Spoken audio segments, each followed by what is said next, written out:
Hi hello, ഇന്ന് വടുകപ്പുളി നാരങ്ങ അച്ചാറാണ് നമ്മൾ ഉണ്ടാക്കാൻ പോകുന്നത്. തൊണ്ട് ചെത്താതെയും ചിലർ ഈ അച്ചാർ ഇടുന്ന, അതിനൊരു കുഴപ്പമില്ല.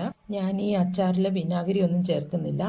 അതിന് കാരണം എന്താണെന്ന് വെച്ചാൽ എന്നും ഇത് ഉപയോഗിക്കുന്ന അച്ചാറാണ്.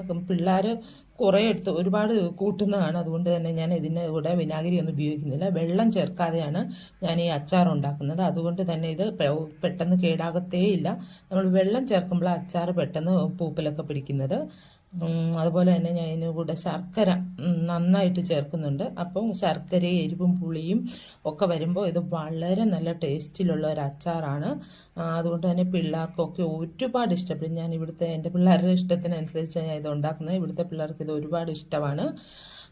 അതുകൊണ്ട് തന്നെ ഞാനിത് ശർക്കരയൊക്കെ ചേർത്ത് വെള്ളം ചേർക്കാതെ അച്ചാർ ഉണ്ടാക്കുമ്പോൾ തന്നെ അച്ചാർ ഒരുപാട് കാലം ഇരിക്കും. വിനാഗിരി ഒന്നും ചേർക്കേണ്ട ആവശ്യമില്ല. ഡെയിലി കൂട്ടുന്നതായതുകൊണ്ട് വിനാഗിരി ഒന്നും ചേർക്കേണ്ട ആവശ്യമില്ല. അതുപോലെ തന്നെ ഞാൻ അച്ചാർ പൊടിയാണ് ഉപയോഗിക്കുന്നത്. നിങ്ങൾക്ക് വേണമെങ്കിൽ മുളക് പൊടി ഉപയോഗിക്കാം. അപ്പോൾ അതിൻ്റെ കൂടെ കുറച്ച് മഞ്ഞൾപ്പൊടിയും കുറച്ച് ഉലുവാപ്പൊടിയും കൂടെ കായപ്പൊടിയും കൂടെ ഉപയോഗിക്കേണ്ടതായിട്ട് വരും. ഞാനിത് കുറച്ച് കായപ്പൊടി എക്സ്ട്രാ ഇടുന്നുണ്ട്. അച്ചാർ പൊടിക്കകത്ത് എല്ലാം അടങ്ങിയിട്ടുണ്ട്. അതുകൊണ്ട് കായപ്പൊടി ഉലുവാപ്പൊടി ഒന്നും ഇടേണ്ട ആവശ്യമില്ലെങ്കിൽ പോലും ഞാനൊരു ശകലം ഉലുവാപ്പൊടി ഇടുന്നുണ്ട്.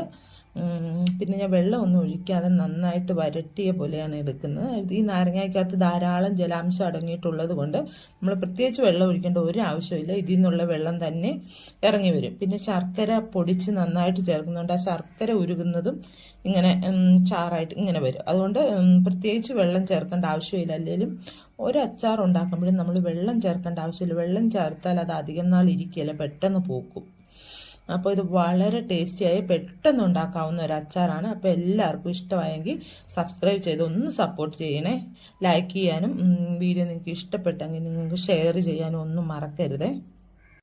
അതുപോലെ നല്ല പോലെ ചൂടാറിക്കഴിഞ്ഞ് മാത്രമേ ഈ അച്ചാർ ഭരണികളിലോട്ട് മാറ്റാവുള്ളൂ. കാരണം നമ്മൾ ചൂടോടെ മാറ്റിയാൽ അതിൻ്റെ ഈർപ്പം, ഈ ആവി വരുന്ന വെള്ളം അത് വീണ് അച്ചാർ പെട്ടെന്ന് പൂക്കാനും കേടാകാനും ഒക്കെ ഇടയാകും. അതുകൊണ്ട് അച്ചാർ ഉണ്ടാക്കിയ പാത്രത്തിൽ വെച്ച് തണുത്ത് കഴിഞ്ഞ് അത് നല്ല ചൂടാറിക്കഴിഞ്ഞ് മാത്രമേ വേറൊരു പാത്രത്തിലോട്ട് മാറ്റി പിന്നെ നമുക്ക് ഭദ്രമായിട്ട് സൂക്ഷിക്കാം.